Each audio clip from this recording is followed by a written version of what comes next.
Nah, jadi artinya adalah kami karena merasa ini adalah satu hal yang pantas didukung, kita dukung. Jadi orang kalau negarawan asli, mestinya Joko Widodo tidak ada kesulitan untuk menunjukkan ijazah asli ini. Ya, kalau memang asli, ya kalau memang ada tunjukkan, nggak perlu ragu-ragu. Gugatan CLS Citizen Lawsuit untuk menggugat manajemen Polda Metro Jaya. Nah itu ya, jadi jelas banget kan yang digugat adalah manajemen Polda Metro Jaya.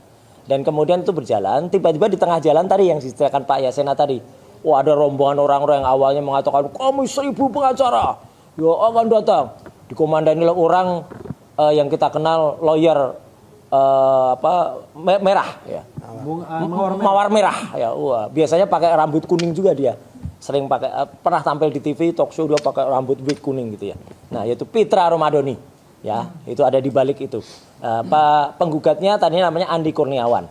Ya, jadi supaya tidak salah karena singkatan AGA itu juga untuk sahabat kita Ahmad Kosinudin, nanti salah nanti ada yang nulis repot. Jadi putusannya saya bacakan saja. Hari Jumat tanggal 8 Mei, amar putusan mengadili menolak masuknya penggugat intervensi untuk masuk sebagai pihak dalam perkara nomor 329/PDT/G/2.2026 PN Jakarta Selatan dan melanjutkan pemeriksaan dalam perkara ini. 3. Menangguhkan biaya perkara hingga putusan akhir. Jadi ini sudah ada putusannya.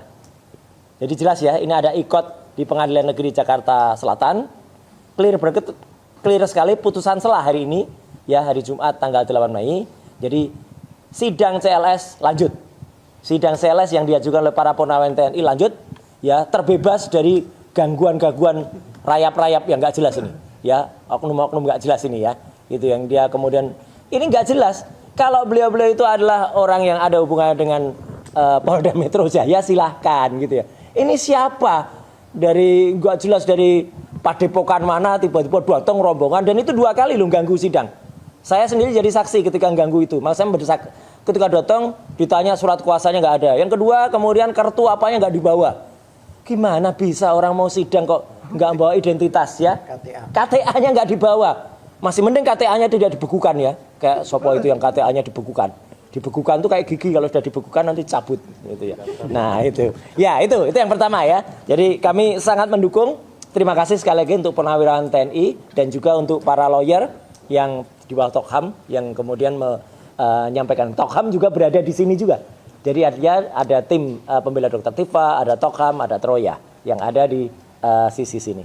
Yang kedua, tadi Mas Refli juga sudah menyampaikan ini dukungan juga kepada Mas Sigit Priambodo, alumnus Fakultas Hukum UGM asli, Sigit Pratomo, alumnus Fakultas Hukum Universitas Gadjah Mada yang asli juga, yang dibantu oleh lawyer namanya Mbak Deka Ajeng Maha Asri, yang kemarin mengajukan gugatan untuk PMH di Pengadilan Negeri Surakarta.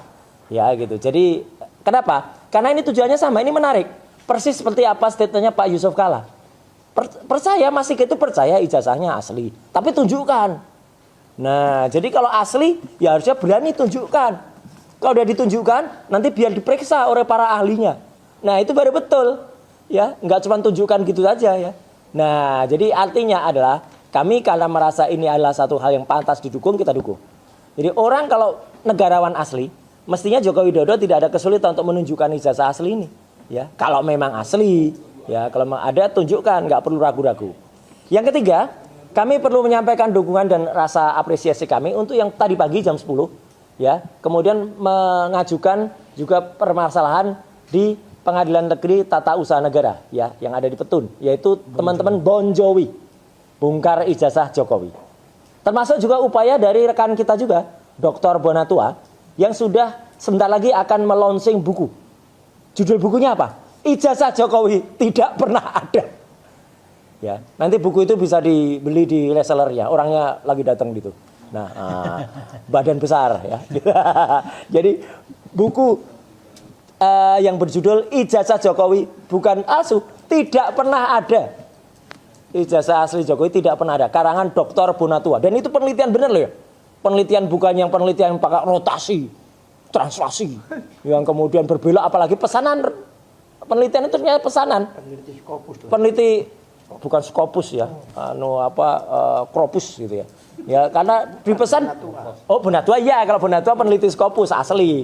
Kalau yang peneliti yang pesanan itu yang 21 hari yang nanti pada saat sebelum meneliti harus diperiksa dulu oleh ahli-ahli dari Oslo, kemudian dipastikan covernya cocok apa enggak. Kalau covernya nggak cocok, nggak boleh.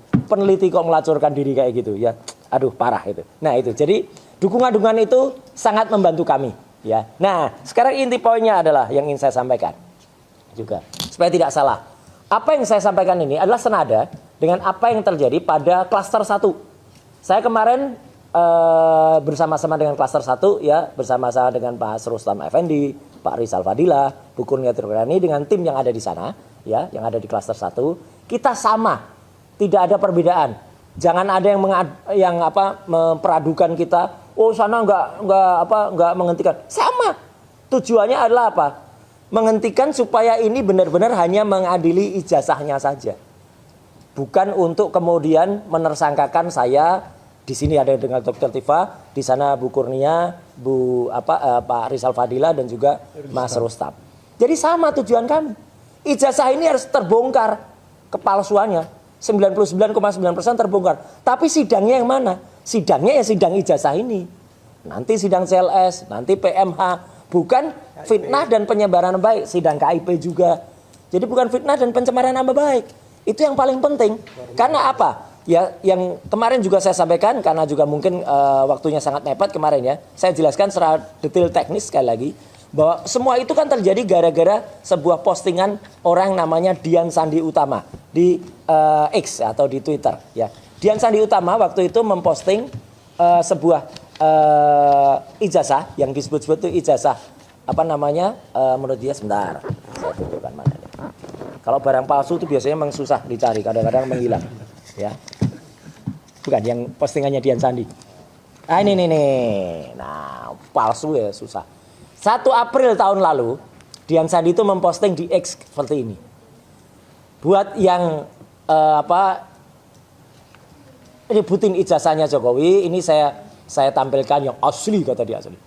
Itulah yang membuat tadinya ada seorang dokter respon hasil lansia ini par ya, harus pakai gini-gini ya gitu. Karena palsu ya.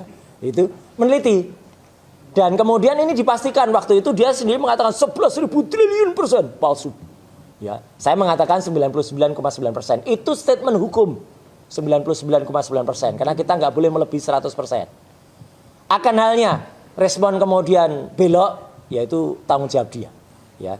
Tapi lucunya apa? Ketika belok, respon kemudian mengatakan bahwa ijazah itu asli. Ada watermarknya. Nah, tampilkan di salah satu TV kayak gini. Saya pastikan 99,9% dan itu juga dipastikan oleh Topi Merah, seorang peneliti. Ini adalah palsu. Apa yang dilakukan respon adalah palsu. Kenapa palsu? Diakui sendiri oleh Dian Sandi. Dian Sandi adalah orang yang memposting ijazah itu. Bahwa dia itu hanya memposting ijazah dengan kualitas yang sangat kecil. Kualitasnya adalah 76 kilobyte. Nih, sebentar. Saya tunjukkan postingannya. Nah, ini keterangannya Dian Sandi. Lihat. Jadi Dian Sandi sendiri mengatakan, filenya yang diunggah itu hanya 76 kilobyte.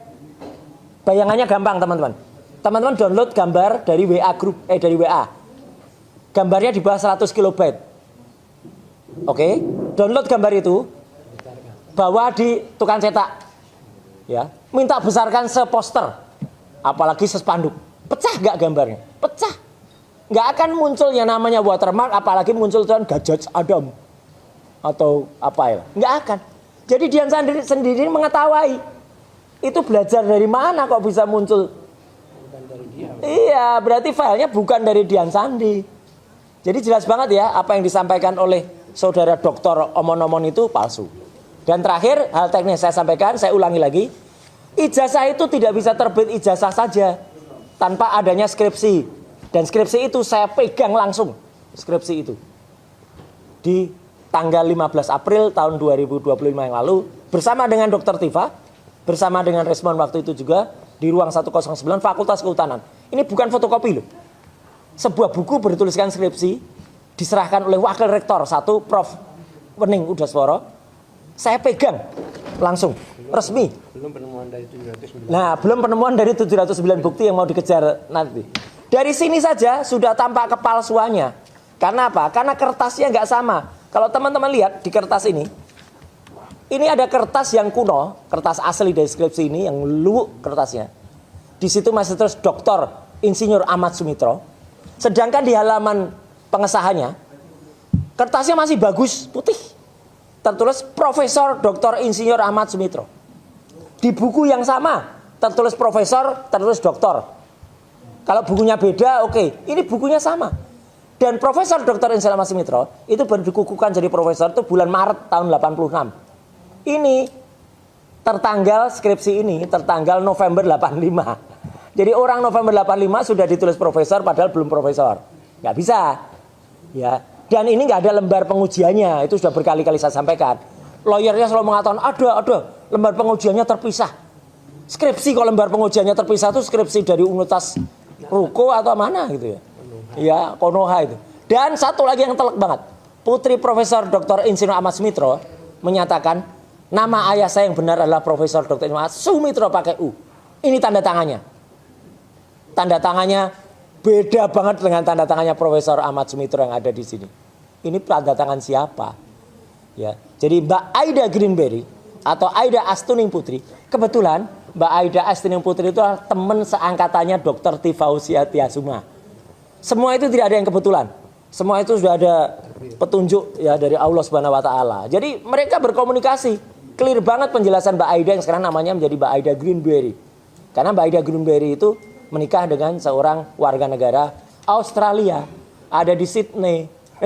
Jadi makin jelas kan petanya, Sydney, Australia, sini. Udahlah, pokoknya jelas skripsinya 99,9% palsu, maka ijazahnya juga pasti palsu. Saya kira tambahan saya itu, dan kita tetap kokoh, kita tetap kuat, kita tak goyang dengan apapun, meskipun di luar beredar jutaan dolar ya, Mas Refli, ya beredar di mana-mana. Kita nggak mau terpengaruh itu. Jutaan dolar cukup kita pakai sebagai baju saja. Jadi kalau ada yang tuh, Roy terima jutaan dolar, jadi baju aja jutaan dolarnya ya. Tidak kita manfaatkan. Jutaan dolarnya dibikin baju. Baju aja. Subscribe, share, like a comment. Subscribe, share, like a comment.